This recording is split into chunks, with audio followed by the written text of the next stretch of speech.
Bonjour tout le monde, merci d'être venu pour ce dernier talk de la journée. J'ai conscience, comme je le disais un peu plus tôt, je me tiens entre vous et la bière du meet and greet, donc je vais tâcher de vous garder éveillé et de vous raconter des trucs un peu intéressants. Aujourd'hui, on va parler de Diataxis, qui est une sorte de framework un petit peu pour faire de la documentation, et plus précisément de l'application à la doc de plateforme. Donc on est plus sur des choses avec des utilisateurs externes à vos équipiers avec lesquels vous bossez au quotidien. L'idée, ça va être de mieux écrire et de mieux trouver la doc.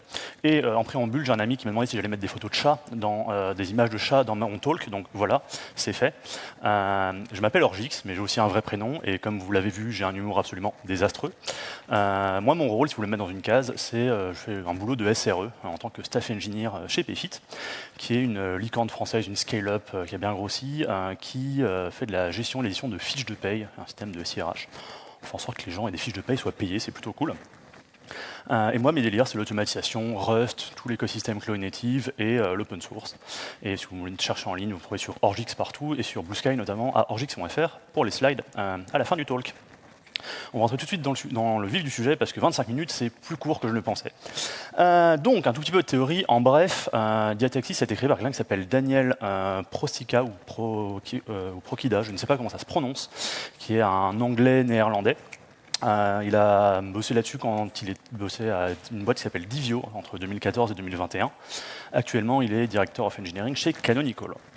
Et l'idée de Diataxis, en fait, c'est d'avoir une approche un peu systématique de la conception de documentation technique en ayant un truc à cœur, c'est d'être centré en fait sur les besoins, sur ce que vont venir chercher les utilisateurs, les lecteurs de la documentation, en fait, et toujours remettre ça au centre du débat, comme on le voit juste après. Si vous voulez des exemples un petit peu dans le monde dehors de choses qui font du Diataxis, alors sans pour autant le nommer, mais qui ont des concepts très similaires, vous pouvez aller voir les docs de Django, de Snowpack, le build tool pour le front, des Cloudflare Workers, de NumPy et encore d'autres choses. Et toute la doc, vous la trouverez sur diataxis.fr, elle est assez bien faite. Et si quelqu'un trouve pourquoi c'est un .fr alors que le mec est anglais, néerlandais, je prends, je ne sais pas. Hein ? Le FR, c'est pour framework. Oh, joli, merci. J'aurais appris un truc par mon propre talk, c'est incroyable. Merci. Et Diataxis, ça peut se résumer à ceci, qui est la map un petit peu de la documentation selon Diataxis. Avant de vous lire les quatre énormes mots que vous voyez, vous noterez qu'il y a des axes en fait. Et ça va être ça un petit peu, vous parlez plutôt des besoins des gens qui vont venir lire la doc, sur lesquels on va se concentrer. C'est-à-dire que soit on va avoir la documentation qui sera orientée vers faire des actions vraiment à la personne qui va venir la consulter, elle va venir là vraiment pour ça, pour savoir comment faire ces actions-là. Soit on va être plus dans la réflexion. La personne qui va venir lire la documentation va chercher un petit peu à réfléchir, à choper de l'information. Et de gauche à droite, on va être soit dans l'acquisition de connaissances, c'est-à-dire je débarque sur la doc, je cherche à découvrir des choses que je ne connais pas forcément encore, à acquérir des nouvelles compétences. Soit je vais aller chercher à appliquer des connaissances que je sais déjà. Je suis là pour faire quelque chose et juste, j'ai oublié exactement comment ou alors quels paramètres il y avait quelque part et j'ai besoin de la doc pour me le rappeler. Et du coup, si on est dans quelque chose orienté vers les actions et l'acquisition de connaissances, on va être sur ce que Diataxis appelle des tutorials. Alors je suis désolé, je vais employer les termes anglophones vu que voilà, mais vous pouvez assez facilement le traduire. On est vraiment sur de l'apprentissage. L'action orientée application, on va être sur des guides de how-to. L'acquisition de connaissances, un petit peu plus sur le côté réflexion, on va être dans ce qu'ils appellent des explanations, des explications. Et enfin, pour le côté application de connaissances et le côté un peu réflexion, sur des references. C'est un peu flou dit comme ça, donc voyons un petit peu ce que ça donne en détail et à quoi ça correspond. Les tutoriels, on est sur quelque chose où l'idée c'est vraiment de guider quelqu'un, de lui introduire un sujet, de l'accompagner, de le prendre par la main en fait. Exactement comme si on donnait un cours, comme si on donnait une leçon à quelqu'un. Bon, imaginez que quelqu'un vienne vous dire est-ce que tu pourrais m'apprendre à blablabla. Ben, ça c'est typiquement quelque chose qui va résulter en un tutoriel. L'analogie que prennent Diataxis dans leur doc, c'est par rapport à des trucs de cuisine. Du coup, là, l'analogie, ça serait par exemple apprendre à un gosse à cuisiner. Après, les tutoriels dans de la doc ont ce côté un peu particulier que c'est assez compliqué potentiellement de faire transparaître ce côté un petit peu prendre quelqu'un par la main et quand il se plante, le corriger, et ce côté un petit peu progressif. À l'écrit, c'est pas franchement évident vu qu'on n'est pas à côté de la personne qui apprend. Deuxième élément, les how-to, les guides pratiques, ils sont là pour montrer comment faire quelque chose de très précis. La personne qui va venir, elle a un objectif, elle a quelque chose à accomplir, et c'est juste plus comment le faire, mais c'est des skillsets qu'elle va déjà posséder. Imaginez quelqu'un qui arrive et qui vous dit « Ah, comment est-ce que je fais ça encore ?» C'est les how-to qui vont chercher à y répondre. Donc on est sur une série d'étapes, on pourrait comparer ça à une recette dans un livre de cuisine. Ça présuppose que la personne qui va lire cette doc est déjà compétente sur le sujet. au global. Les références, on passe maintenant du coup dans la partie, on était un peu à la partie action avant, maintenant on passe un peu plus sur le côté, on va dire, réflexion. Là, on est typiquement sur la doc de votre API. Voilà. On est sur quelque chose de très factuel, de très informatif. Typiquement, on pourrait comparer ça aux infos que vous avez au dos d'une boîte de je ne sais quoi que vous avez dans votre placard chez vous, dans votre cuisine. C'est vraiment quelque chose de neutre, on est sur du factuel. Et le dernier élément, qui sont la partie explication, c'est peut-être la partie un peu la plus floue, la plus vague. On est plutôt là pour répondre à pourquoi quelque chose. On a pour objectif dans ce genre de documentation un petit peu d'informer le lecteur sur les raisons derrière quelque chose, d'avoir presque plus une discussion, presque même aussi d'évoquer les éléments d'incertitude, le chemin qu'on a pris pour en arriver là. C'est beaucoup plus, voilà, c'est plus proche par exemple dans le cas de la cuisine, d'un article sur l'histoire sociale de la cuisine, c'est l'exemple qu'ils prennent. Je sais que souvent, nous, chez Payfit, quand on parle de la partie explication, explanation de Diataxis, on parle quasiment tout le temps de concept. Voilà. L'idée, c'est de donner du contexte un petit peu sur tout le reste, et tout ça va fonctionner un petit peu tous ensemble. Alors, donc on se retrouve avec ces quatre-là qu'on vient de détailler, et Diataxis vont vous donner d'ailleurs des indices un petit peu utiles dans leur doc sur comment bien adresser chaque type de documentation, sur c'est quoi les différences, par exemple la différence entre les tutoriels et les how-to. Au début, c'est pas forcément super intuitif. J'espère que je vous ai aidé un petit peu avec ce que je vous ai montré avant à saisir la nuance, mais c'est pas forcément évident. Et du coup, ils donnent des détails. Je ne vais pas rentrer dans les détails de tous parce qu'on n'a que 25 minutes, mais par exemple, ils vont vous expliquer qu'un bon tutoriel, c'est quoi? Ça va être quelque chose qui sera significatif, où la personne qui va le lire va avoir le sentiment d'avoir accompli quelque chose à la fin, va surtout être capable de le mener à bien. Le tutoriel va couvrir l'intégralité de ce dont il y a besoin. Ça part du principe que la personne ne connaît quasiment rien au sujet qu'on évoque, et même au sujet afférent. Et l'idée, c'est que le parcours un petit peu du tutoriel doit être logique. Et en fait, on voit déjà un petit peu ce côté qu'ils essayent de faire dans les objectifs de Diataxis à la base, c'est-à-dire de vraiment penser aux besoin de la personne qui va lire, dans quelle dynamique en fait est-ce qu'elle va venir chercher cette documentation, est-ce qu'elle va venir la lire. Là, on va être vraiment dans quelque chose de pédagogique où l'idée c'est d'avoir un narratif, ça va être de mettre l'accent par exemple sur les erreurs potentielles rencontrées. Ah bah si tu rencontres ça, alors c'est que tu as probablement raté ça un peu avant. Chose qu'on ne retrouvera pas du tout par exemple dans un how-to où ça sera très direct, juste une série d'étapes directement sur le point qui nous intéresse. Je ne vais pas les faire pour tous, mais vous avez un petit peu saisi l'idée. Et chez Payfit, exemple du coup de choses qu'on retrouve dans ces catégories. Dans la partie tutoriel, on va retrouver par exemple une documentation sur comment troubleshooter une application instrumentée en production. On est sur quelque chose de très large. On présuppose que la personne, potentiellement, elle vient juste d'arriver dans la boîte, c'est à peine comment les applications sont déployées, pas de bol, et surtout on va devoir troubleshooter quelque chose. Bon, l'idée, ça va être de donner tous les pointeurs utiles, de dire ok, alors on a ça comme élément à disposition pour troubleshooter, tu peux aller voir ça, ça c'est là-bas, pour trouver tes logs c'est là-bas, les métriques ici, les traces éventuellement, tu peux aller les retrouver par là, et puis tu peux vouloir regarder ça parce que ce système-là, il y a souvent ça, tu peux aller parler à telle personne, c'est des problèmes, enfin, c'est très complet, c'est vraiment l'idée de guider la personne qui n'a aucune idée de comment troubleshoot une app potentiellement, chez nous, chez Payfit, parce qu'il vient d'arriver, et on retrouvera ça dans un tutoriel. Par rapport à ça, une explication, par exemple, toujours dans l'acquisition de connaissances, toujours quelqu'un qui débarque et qui veut apprendre des choses, mais qui sera moins orienté action, ça sera la doc qui va un petit peu expliquer la resource quantization de l'APM de Datadog, et c'est plus quelque chose qui va expliquer le pourquoi est-ce que c'est important de s'en soucier, avec aussi un petit peu ce que c'est, va renvoyer vers la doc de Datadog où c'est pertinent, va aider le processus un peu de réflexion autour de tout ça pour que quelqu'un qui voit une discussion passer là-dessus et qui n'a aucune idée de ce que c'est la resource quantization sur Datadog, comme c'est probablement le cas d'au moins la moitié de la salle je pense, c'est normal, puisse savoir un petit peu plus de quoi il retourne. Côté how-to, on retrouve des choses par exemple sur comment estimer le coût des métriques custom de son service de Datadog en fonction de leur cardinalité. Avant de lancer un nouveau service avec plein de métriques et de faire exploser la facture, ça peut être intéressant de l'estimer. Là, on va être sur quelque chose de très pragmatique, très direct sur comment l'estimer, c'est limite s'il n'y a pas juste les calculs et les choses à prendre en compte.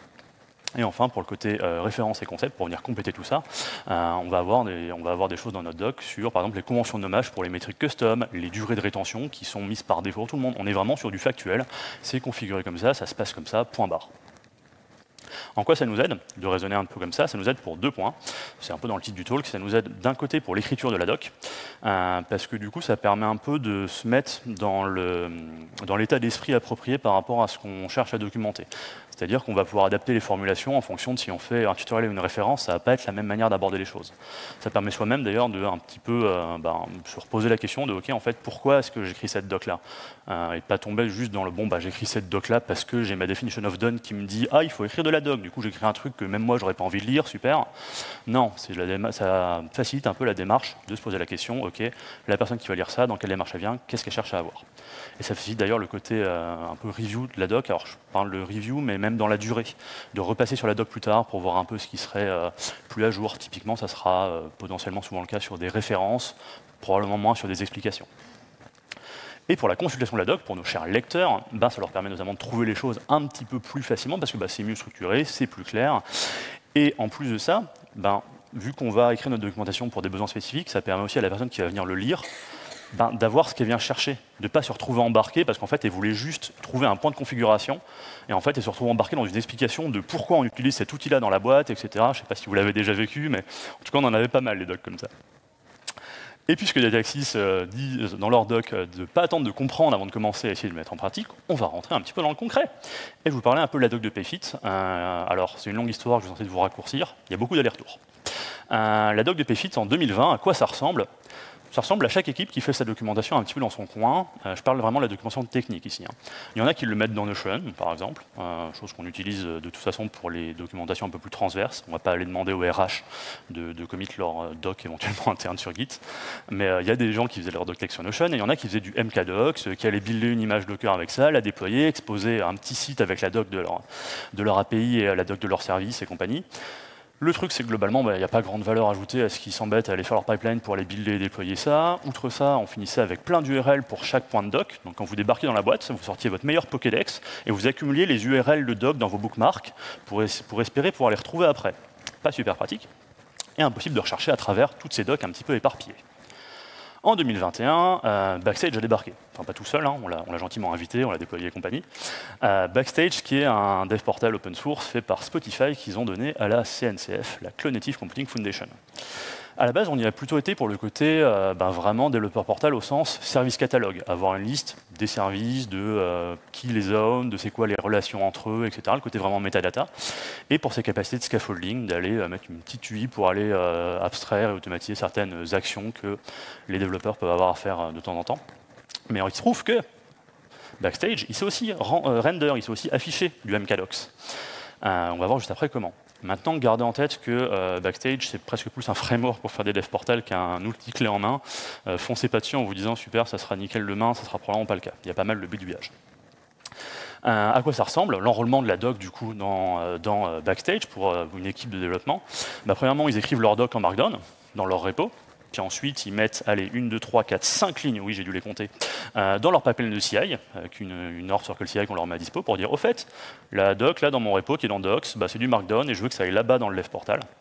Et qui profite, à la fin, on se retrouve avec, dans le catalogue, par exemple, ici, un service qui s'appelle Agenda. Si on clique dessus, on se retrouve avec un petit bouton View Tech Docs dessus, et bingo, c'est render, sans qu'on ait rien eu d'autre à faire dans une équipe de développement que d'écrire sa doc en Markdown et de rajouter 5 lignes dans son pipeline de CI. C'est plutôt cool. Ça résout nos problèmes de pas 15 000 URL, on peut rechercher à travers tout. Plutôt cool. Mais finalement, après un petit peu de temps, c'est pas si incroyable que ça. Déjà, la recherche par défaut, elle est vraiment naze. Alors, pas autant que celle de Notion, c'est-à-dire que de temps en temps, on trouve quand même ce qu'on cherche. Mais ce qui fait qu'on a fini par implémenter nous-mêmes une intégration avec Algolia pour aller indexer la doc dedans et aller la rechercher. Ça pourrait encore être largement amélioré. Le visuel est pas super, on va dire plaisant, agréable. Notamment, il y a beaucoup d'espaces complètement inutilisés dans la manière dont c'est render. L'espace que prend vraiment votre doc à l'écran quand vous la regardez par rapport aux zones vides autour est pas génial. Le chargement des pages n'était pas super fluide, même si ça reste OK. Et pendant ce temps, surtout en 2022 déjà, il y a des gens qui commencent à parler de Dataxis. Tout ça mis bout à bout fait qu'en fait, on s'est retrouvé avec de nouveau certaines équipes qui se mettaient à render leur propre doc. Ça a commencé en 2024, un côté front-end, par quelqu'un qui s'appelle Nicolas Bossard, qui a fait énormément de choses pour le front chez Payfit et qui a fait toute cette partie-là de la doc du front-end. Pour la partie, notre plugin API d'un point de vue front, toute la partie lint sur la partie front, toute la partie sandbox, etc. Et en fait, il s'est dit, au fait, on a spawné un nouveau site pour la doc de tout l'écosystème front un peu de Payfit. Ça se base sur Dataxis, d'ailleurs, il donne des liens vers un talk à JS Nation et un autre talk du créateur de Dataxis, pour ceux qui veulent en savoir plus. Et il dit à la fin, bah, pourquoi c'est pas dans le left portal? Bah oui, allons voir pourquoi c'est pas dans le left portal, parce que du coup, il l'a vraiment fait à part. Parce que bah, déjà, il voulait pouvoir utiliser MDX, donc aller mettre du JSX dans du Markdown pour aller mettre des choses un petit peu dynamiques dedans. C'est intéressant, par exemple, faire des références à des types TypeScript dans le code pour aller les embarquer directement dans la documentation, ou alors aller insérer des graphes qui seraient un petit peu dynamiques là-dedans.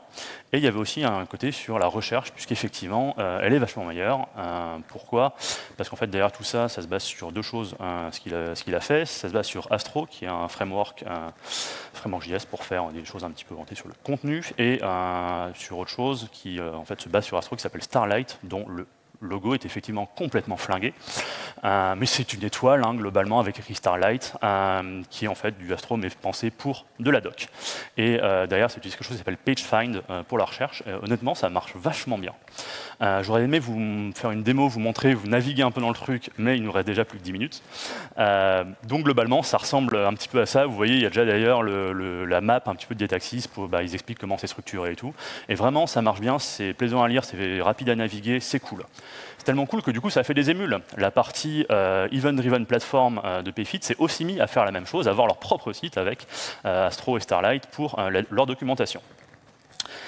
Et du coup, nous, côté Internal Developer Platform, donc la plateforme pour le côté un petit peu ship du software, déployer tout ça, faire tourner tout ça, on avait quelques soucis, on a fini par appeler Diataxis à la rescousse.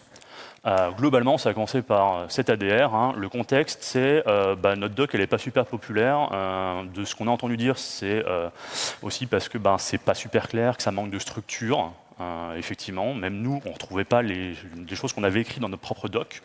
Je vous laisse imaginer les gens qui ne faisaient pas partie de l'équipe qui l'a écrite. Alors après, il y a aussi le contenu, évidemment. Mais bref, on s'est reposé la question de comment structurer notre doc. Et pour ça, on s'est dit, c'est parti, let's go, on va utiliser Diataxis. Parce que sur le côté front-end, ça avait plutôt bien marché.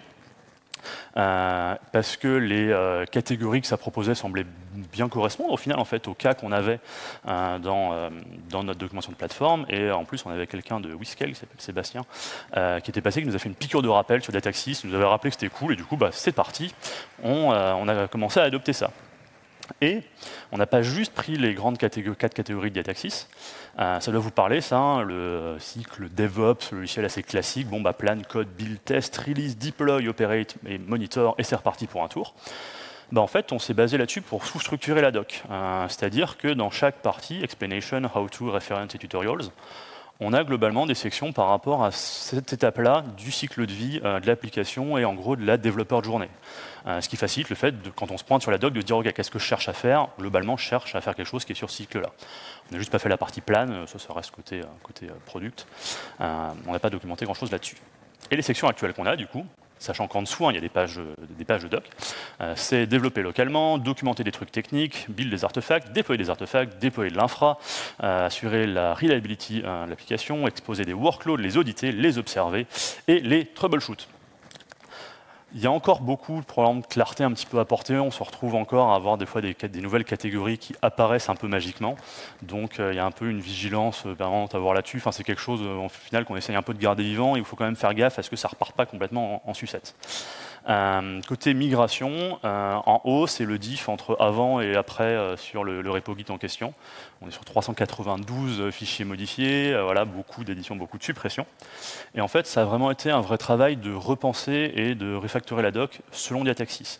De vraiment se poser la question de, OK, on a des énormes pavés de doc, comment est-ce qu'on va découper ça pour que ça ait du sens, et faire des liens les unes avec les autres, etc.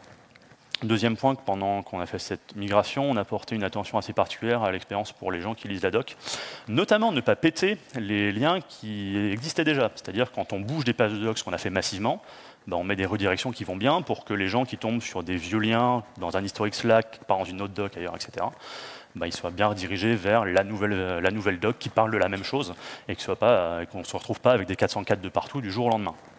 On avait même des petits disclaimers des nouvelles pages pendant un certain moment qui disaient « Ah, ça a été importé de là-bas avant », donc voilà, pour que les gens ne soient pas trop perdus. Les PR de migration, ça ressemblait un petit peu à ça. Vous voyez un peu le détail. On déplace des trucs, on enlève des choses au dated, on ajoute des to-do parce qu'on se rend compte qu'au passage là, ça manquait dans la doc. C'est l'occasion vraiment de revoir le truc.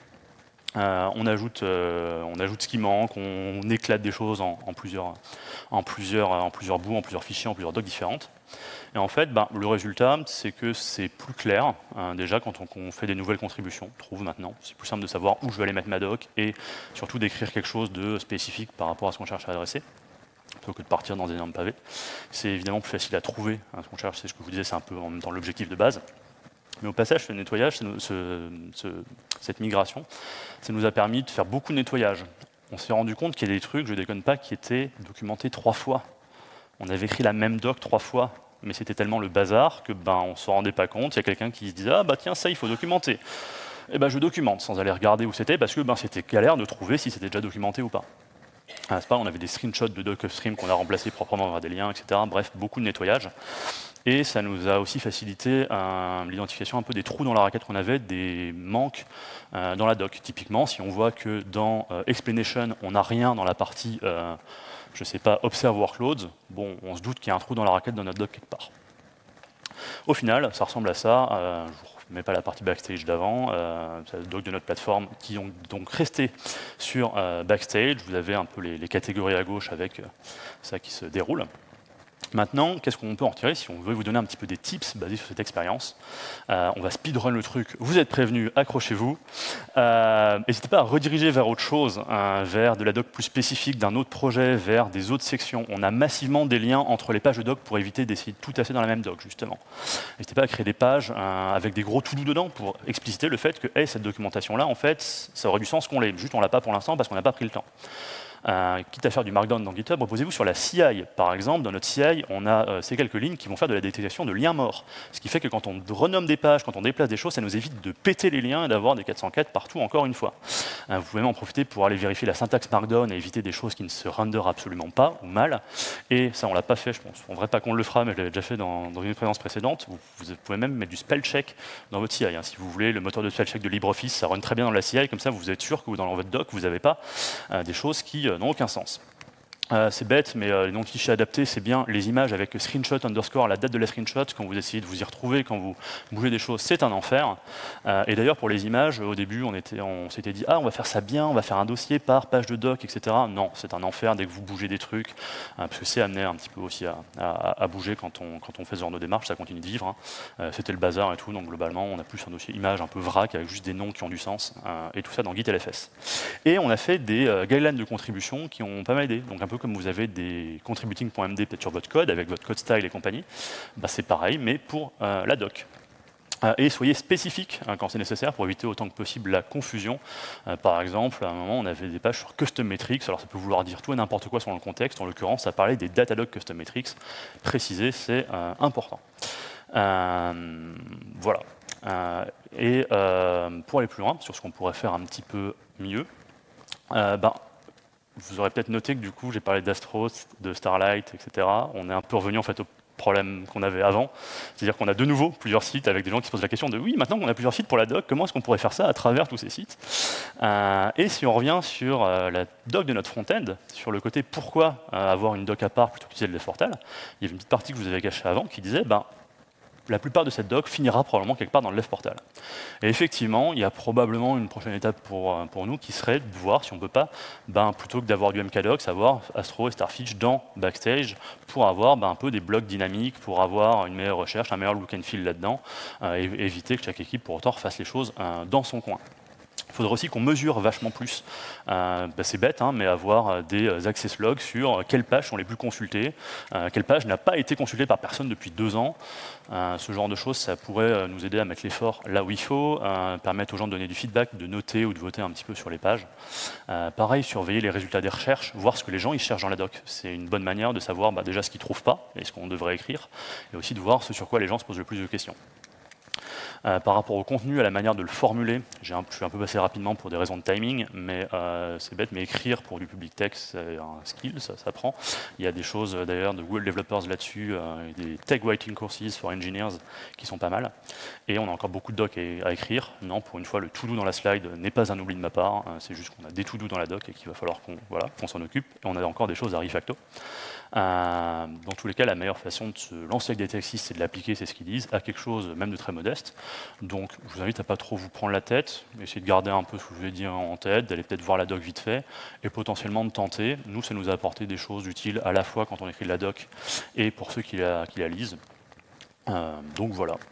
Avant de vous laisser, les slides sont déjà en ligne, vous trouverez le lien sur mon Blue Sky, et votre feedback compte énormément. Si c'était possible, ça prend 10 secondes d'en donner, ça serait cool. Ça me permet de savoir quoi améliorer si jamais je le redonne ailleurs, et puis surtout de savoir si ça vous a plu ou pas, et de combien de bières je dois boire ce soir, savoir si je dois noyer mon chagrin d'avoir raté ce talk ou pas. Merci beaucoup.